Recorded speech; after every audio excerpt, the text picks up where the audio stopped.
ऊपरी असम के डिब्रूगढ़ जेल के सुप्रीडेंट नीरेन दास गिरफ्तार। पंजाब के विद्रोही संगठन के नेता अमृतपाल सिंह के सेल से बरामद आपत्तिजनक सामग्री पहुंचाने का आरोप। आपको बता दें कि डिब्रूगढ़ केंद्रीय कारागार के सुप्रीडेंट नीरेन दास को कल रात बंदी अमृतपाल सिंह के सेल से मिले आपत्तिजनक सामग्रियां बरामद को लेकर गिरफ्तार किया गया है। उल्लेखनीय हो कि डिब्रूगढ़ केंद्रीय कारागार में गत 16 फरवरी को केंद्रीय कारागार के अमृतपाल सिंह के सेल से स्मार्टफोन सिम कार्ड के साथ कीपैड फोन, टीवी रिमोट और keyboard, sky campaign, Bluetooth handphone speaker बरामद हुआ था। इन आपत्तिजनक सामग्रियों के बरामद होने के बाद डिब्रूगढ़ पुलिस ने एक केस दर्ज किया था। इसके बाद पुलिस संचालक जीपी सिंह डिब्रूगढ़ पहुंचकर डिब्रूगढ़ केंद्रीय कारागार में अमृतपाल सिंह के सेल में मिले वस्तुओं और जेल की सुरक्षा का निरीक्षण किया था। पुलिस द्वारा 3 स्तर पर सुरक्षा और सीसीटीवी कैमरे लगाए जाने के बावजूद इतनी सारी आपत्तिजनक सामग्रियां जेल में पहुंचाने को लेकर संदेह जताया जा रहा था कि इस काम में जेल का कोई उच्च अधिकारी का हाथ होना पड़ेगा।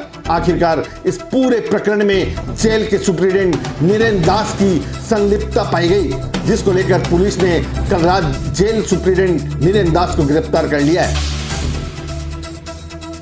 इस संबंध में डिब्रूगढ़ के नवनियुक्त पुलिस अधीक्षक राकेश रेड्डी ने मीडिया से बातचीत में कहा कि डिब्रूगढ़ केंद्रीय कारागार के सुप्रीडेंट नीरेन दास को अमृतपाल सिंह के सेल से आपत्तिजनक सामग्रियों के मिलने के संबंध में संलिप्त होना पाया गया है। इस संबंध में डिजिटल कुछ सबूत भी मिले हैं, जिनके आधार पर गिरफ्तारी हुई है। उन्होंने कहा कि यह शुरुआती जांच में पाया गया है, आगे जांच जारी है।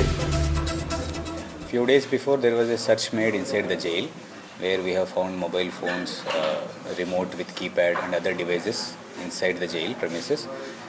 Based on that case we have started investigation and we have collected some technical data also regarding the mobile phones and the other communication devices which they have used.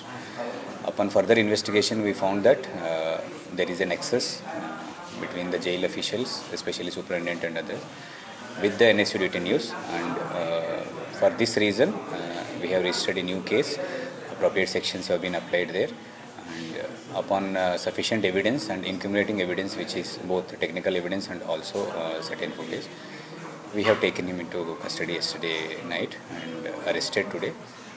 Further actions and further details would be informed because the investigation is still going on, and whatever things will come up, we will brief you about. No, there has been facilitation to the unlawful activities which are being carried out by them. So the scope and extent of these unlawful activities can be a threat to the larger level also.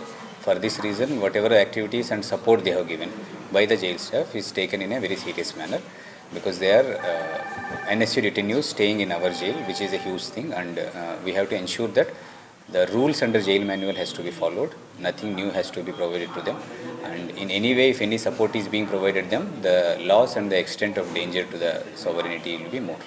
We have registered Divrugarh PS case 84/24 under section 120B, section 13(1)B UAP Act, and section 75 of Assam Prison.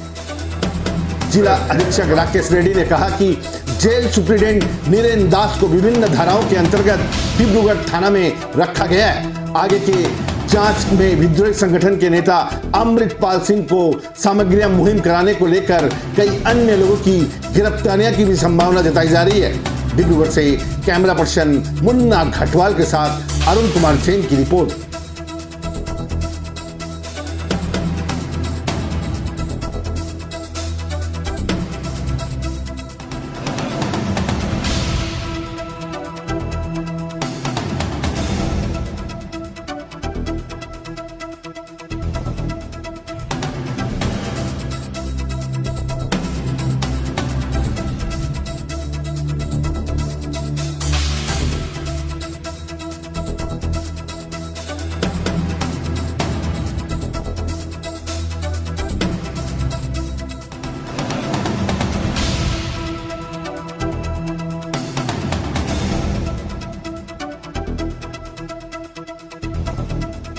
News 12 पे खबरों के साथ बने रहने के लिए हमारे YouTube channel को सब्सक्राइब कीजिए साथ ही बेल आइकन को दबाइए। वहीं अगर आप हमारे खबर को फेसबुक पर देख रहे हैं तो हमारे पेज को फॉलो और लाइक कीजिए। धन्यवाद।